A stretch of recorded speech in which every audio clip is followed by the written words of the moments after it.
அருண், நீ ஜிம் வழியா போறதுக்குலாம் ஜிம்முக்கு காசு கட்ட வேணாம். ஜிம்முக்கு போய் ஒர்க் அவுட் பண்ணணும்னா தான் அதுக்கு காசு கட்டணும். இப்படிதான் என்னோட ஃப்ரெண்ட்ஸ் எல்லாமே என்ன கலாய்ப்பாங்க. ஏன்னா ஐயா பண்ண சம்பவம் அப்படி. இது வரைக்கும் ஒரு 3 ஜிம்ல மெம்பர்ஷிப் பே பண்ணியிருப்பேன். ஆனா ரெகுலரா போனதே இல்லை. பட் லாஸ்ட் டைம் ஜாயின் பண்ணப்ப என்ன பண்ணேன்னா ஒரு பர்சனல் ட்ரெயினரையும் சேர்த்து நான் வச்சுக்கிட்டேன். நான் உண்மையிலேயே சொல்றேன், பர்சனல் ட்ரெயினர் வைக்கிறவங்க எல்லாம் பார்த்தா ஓவர் சீனு பந்தா தேவையில்லாம காசு செலவழிக்கிறாங்க. உள்ள வந்து பார்த்தா இவங்களே எக்ஸசைஸ் எல்லாம் பண்ண முடியாதா, நெட்ல பார்த்து பண்ண வேண்டியதானே அப்படின்னு தான் உண்மையிலேயே நானும் நினைச்சிருக்கேன். பட் நம்ம தான் கண்டினியூஸா பண்ண மாட்டேங்கிறோமே, சரி ஒரு தடவை அந்த பர்சனல் ட்ரெயினர் தான் வச்சு பார்ப்போமே அப்படின்னு தான் உண்மையிலேயே ஒரு ட்ரையல் அண்ட் எரரா வைக்கணும் தான் அந்த பர்சனல் ட்ரெயினரை நான் அப்பாயிண்ட் பண்ணி வச்சிருந்தேன். உண்மையிலேயே சொல்றேன், பர்சனல் ட்ரெயினர் அப்பாயிண்ட் பண்ணதுக்கு அப்புறம் என்னோட ஒர்க் அவுட்ல நிறைய டிஃபரன்சஸ் தெரிஞ்சிச்சு. பிகாஸ் அதுக்கு முன்னாடி எல்லாம் நான் உள்ள போயிட்டு தான் என்ன பண்ணணும் அன்னைக்குன்ற தாட் ப்ராசஸ்க்குள்ளே வருவேன். அங்க ஏதோ ஒன்னத்தை பண்ணிட்டு வெளில வந்துரும். அப்படிலாம் இல்லாம இந்த தரம் ஒரு வீக்குக்கு என்னன்னைக்கு நான் என்னென்ன எக்ஸசைஸ் பண்ணணும்னு எனக்கு முன்னாடியே அதை டீட்டெயிலா சார்ட் போட்டு கொடுத்துட்டு, அது மட்டும் இல்லாம எக்ஸசைஸ் பண்ற அன்னைக்கு என் கூடவே நின்று நான் என்ன பண்றேன், கரெக்டா பண்றேனா தப்பா பண்றேனா இதெல்லாம் தாண்டி நான் ஒரு 10 ரிப்பு தான் பண்ணுவேன் தனியா பண்ணா அப்படின்னா என்னை எக்ஸ்ட்ரா ஒரு 2 ரிப்புக்கு என்னை புஷ் பண்ணி அந்த எக்ஸசைஸ் எல்லாமே அந்த மசில்ஸ் எல்லாமே டைட்டன் ஆகிற அளவுக்கு என்னோட எக்ஸசைஸ் எல்லாம் ரொம்ப எஃபெக்டிவா பண்ண முடிஞ்சு. அது மட்டும் இல்லாம டயட் சார்ட் அதுக்கு முன்னாடி நான் வச்சிருப்பேன், ஆனா அதை ஃபாலோ பண்ணதே கிடையாது. ரீசன் என்ன, ஏதோ ஒரு சில விஷயம் எனக்கு ஒத்துக்காம போயிருக்கும், அதனால அதை அப்படியே விட்டுருப்பேன். பட் இந்த தடவை இதே மாதிரி டயட் சார்ட் எனக்கு அவங்களே போட்டு கொடுத்தாங்க.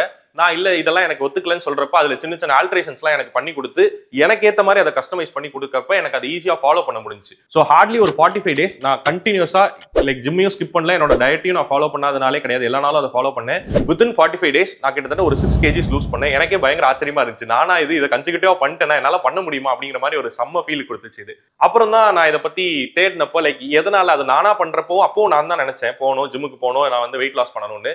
ஆனா அது நான் மட்டும் பண்றப்ப ஏன் என்னால பண்ண முடியலன்னு பாக்குறப்பதான் 2 விஷயம் எனக்கு தெரிய வந்துச்சு. ஒன்னு வந்து லைக் இன்ட்ரின்சிக் மோட்டிவேஷன், இன்னொன்னு எக்ஸ்ட்ரின்சிக் மோட்டிவேஷன். ஜென்ரலா ஒரு ஆக்ஷனை ஸ்டார்ட் பண்றதுக்கு இன்ட்ரின்சிக்கா தோணி நம்ம அதை எடுத்து கையில வச்சிருவோம். பட் அதை கன்சிக்யூட்டிவா பண்ணிக்கிட்டே இருக்கணும் அப்படின்னா பீரியாடிக்கலா ஒரு எக்ஸ்ட்ரின்சிக் மோட்டிவேஷன் நமக்கு தேவைப்பட்டுக்கிட்டே இருக்கும். இல்லைன்னா அந்த இன்ட்ரெஸ்ட் டிராப் ஆகிறப்பெல்லாம் நம்ம பெர்ஃபார்மன்ஸ் பண்ண மாட்டோம். பெர்ஃபார்மன்ஸ் பண்ணாதப்பெல்லாம் நம்ம அந்த ப்ராசஸ் விட்டு விலகி வந்துகிட்டே இருக்கும். இதை நான் அப்சர்வ் பண்ணதுக்கு அப்புறம் ஓகே அப்பனா இது எக்ஸ்ட்ரின்சிக்கா ஒரு புஷ் தேவைப்படுது. அது வந்து எல்லாருக்குமே அப்படியா அப்படின்னு கேட்டா அப்படி இல்ல. ஒரு 100 பேர்ல 90% ஆஃப் தி பீப்புளுக்கு இந்த எக்ஸ்ட்ரின்சிக் மோட்டிவேஷன் தான் அவங்களை டிரைவ் பண்ணுது.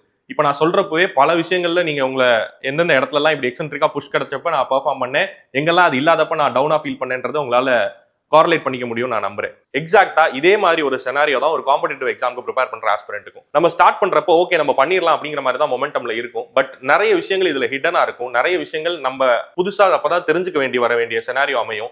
இது எல்லாமே உண்மையிலேயே புதுசா இருந்துச்சுன்னா பரவாயில்ல. பட் ஆல்ரெடி இது எல்லாத்தையும் தெரிஞ்சு புரிஞ்சு என்னெல்லாம் மிஸ்டேக்ஸ் நம்ம பண்ணுவோம் அது எல்லாத்தையும் ரெக்டிஃபை பண்ற மெத்தடாலஜிஸோட ஒரு ட்ரெயினர் இருக்கப்ப அதை யூட்டிலைஸ் பண்ணிக்கிறது தான் வைஸ் சாய்ஸா இருக்கும். நம்மளே முட்டி மோதி திருப்பி அந்த வீலை கண்டுபிடிக்கிறதுக்கு முயற்சி பண்ணாம ஆல்ரெடி கண்டுபிடிச்ச வீல் எடுத்துட்டு அடுத்து எப்படி இதை ப்ராக்ரஸ் பண்ணலாம் அப்படிங்கறத ட்ரை பண்றதா ஒரு வைஸ் பர்சன் பண்ற ஆக்ஷனா இருக்கும். எக்ஸாக்டா இதே மாதிரி தான் லாஸ்ட் இயர் ஒரு செட் ஆஃப் கேண்டிடேட்ஸ் நான் ஆல்ரெடி கண்டென்ட் எல்லாம் படிச்சுட்டேன், எனக்கு விஷயங்கள்லாம் புரிஞ்சிருச்சு. ஆனா எனக்கு இப்ப இதுல ரிஃபைன்மெண்ட் தான் தேவைப்படுது, எனக்கு திருப்பி கிளாஸ் எல்லாம் ஃபுல்லா நின்று நடத்தாதீங்க அப்படின்னு சொல்லி ஒரு செட் ஆஃப் கேண்டிடேட்ஸ் கேட்டாங்க. அதுக்காக லான்ச் பண்ணதுதான் ரிப்பீட்டர்ஸ் பேட்ச். அந்த ரிப்பீட்டர்ஸ் பேட்ச்ல நான் பேசிக் கண்டென்ட்லாம் டீச் பண்ணல, ஆனா அந்த பேசிக் கண்டென்ட்ல இருந்து எப்படி ரிஃபைன் பண்ணணும், அடுத்தடுத்த பாயிண்ட்ஸ் என்ன நீங்க புதுசா படிக்கணும், கண்டென்ட் புரிஞ்சிருச்சு ஆனா கொஸ்டின் அட்டன் பண்றப்ப நான் தப்பு பண்றேன், அப்ப அந்த கொஸ்டின் அட்டன் பண்றதுல என்ன மிஸ்டேக்ஸ் பண்றீங்கன்றத டெஸ்ட் மூலமாவே வச்சு அந்த டெஸ்டோட பேக் அண்ட் கண்டென்ட்ஸ் எல்லாம் டிஸ்கஸ் பண்ணி அண்ட் இந்த டெஸ்ட்டும் போர் அடிச்சிடக்கூடாது லைவ் டெஸ்டா கண்டக்ட் பண்ணி இன்னும் நிறைய எலிமெண்ட்ஸ் நம்ம இந்த ரிப்பீட்டர்ஸ் பேட்ச்குள்ள வச்சிருந்தோம். ஹைலி எஃபெக்டிவா இருந்துச்சு அந்த ப்ரிப்பரேஷன் உங்களுக்கு. அண்ட் அந்த எக்ஸாம் முடிஞ்சதுக்கு அப்புறமா அந்த கேண்டிடேட்ஸ் எல்லாமே அதை ஃபீல் பண்ணாங்க. And they all are waiting for a positive result. AE result வந்ததுக்கு அப்புறம் கண்டிப்பா அவங்க எல்லாரையும் நான் அவங்களை மீட் பண்ண வைக்கிறேன். இப்ப அதே மாதிரி நெக்ஸ்ட் ஏஇ எக்ஸாமுக்கு பிகாஸ் அந்த ரிப்பீட்டர்ஸ் பேட்ச் நம்ம ஸ்டார்ட் பண்ணது November 2024. எக்ஸாம் உங்களுக்கே தெரியும் ஆகஸ்ட் மந்த் தான் நடந்துச்சு. கிட்டத்தட்ட 10 months ஆஃப் ரிகரஸ் கோச்சிங் இருந்துச்சு அவங்களுக்கு. அதே மாதிரி தான் இப்போ அகைன் இந்த December 10th நம்ம ரிப்பீட்டர்ஸ் பேட்சை லான்ச் பண்ண போறோம். அன்னைக்கு கிளாஸஸ் ஸ்டார்ட் ஆகுது. அந்த ரிப்பீட்டர்ஸ் பேட்சை பத்தின டீடைல்ஸ் எனக்கு ஃபுல்லா வேணும் அப்படின்னு ஃபீல் பண்றீங்கன்னா ஆர் அந்த ரிப்பீட்டர்ஸ் பேட்ச்ல நானும் ஒரு பார்ட்டா இருக்கணும் அப்படின்னு நீங்க ஃபீல் பண்றீங்கன்னா இந்த வீடியோ கூடவே உங்களுக்கு ஒரு லிங்க் அட்டாச் பண்ணிருப்போம். அதை கிளிக் பண்ணி வெயிட்டிங் லிஸ்ட்ல உங்களோட நேமை என்ரோல் பண்ணிக்கோங்க. நான் திருப்பியும் சொல்றேன், ட்ரெயினர் இல்லாம இருந்திருந்தா நான் பண்ணிருப்பேனா பண்ணிருக்க மாட்டேனான்றதெல்லாம் அடுத்தது. பட் ட்ரெயினர் இருந்ததுனால என்னால அந்த டார்கெட்டை ஈஸியா பண்ண முடிஞ்சு. ஸோ ஐ ஹோப் இது உங்களுக்கு புரியும்னு நினைக்கிறேன். கண்டிப்பா நம்ம மீட் பண்ணுவோம். தேங்க்யூ.